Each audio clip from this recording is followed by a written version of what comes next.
میں ایک وضاحت پیش کرنا چاہوں گی جو سوشل میڈیا اور میڈیا پہ گردش کر رہا ہے گھوٹکی کنکوٹ برج کے متعلق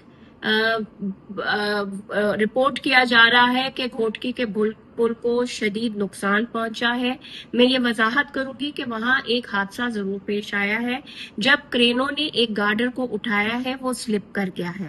اس کے علاوہ نہ وہاں کوئی جانی نقصان ہوا ہے، بس وہ جو گارڈر گرا ہے اس کا نقصان ہوا ہے۔ پل پر معیاری انٹرنیشنل سٹینڈرڈز کے مطابق کام کیا جا رہا ہے، وہاں کوالیفائڈ انجینئرز موجود ہیں، ان کی نگرانی میں کام کیا جا رہا ہے، تمام SOPs کو فالو کیا جا رہا ہے۔ تو جو لوگ یہ غلط خبریں عوام الناس تک پہنچا رہے ہیں، میں ان پہ واضح کروں گی کہ آپ نے اپنے ادوار میں کوئی کام نہیں کیا ہے۔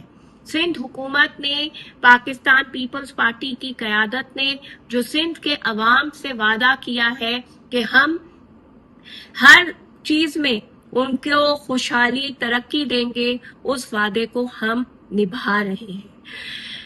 یہ ایک انٹرنیشنل گیم چینجر ہوگا۔ اس ریجن کا وہ سب سے لمبا لانگسٹ برج ہے جو دریائے سندھ پر PPP موڈ کے ذریعے پاکستان پیپلز پارٹی کی حکومت بنوا رہی ہے، اور اس سے 147 کلومیٹرز کا فاصلہ کم ہو کر صرف 30 کلومیٹر رہ جائے گا، جس سے وہاں کے رہنے والوں کو سفری سہولت ہوگی، ایندھن کے استعمال میں لوگوں کو بچت ہوگی۔ باقی آپ کراچی تک مارکیٹ تک ایکسس جو ہے وہ آسان ہوگا۔ ساؤتھ پنجاب اور اپر سندھ کے لوگوں کے درمیان تجارتی روابط میں مزید بہتری آئے گی اس پل کی وجہ سے۔ تو میں ان لوگوں پر یہ بات واضح کرنا چاہتی ہوں جو یہ بات پھیلا رہے ہیں کہ پل گر گیا ہے۔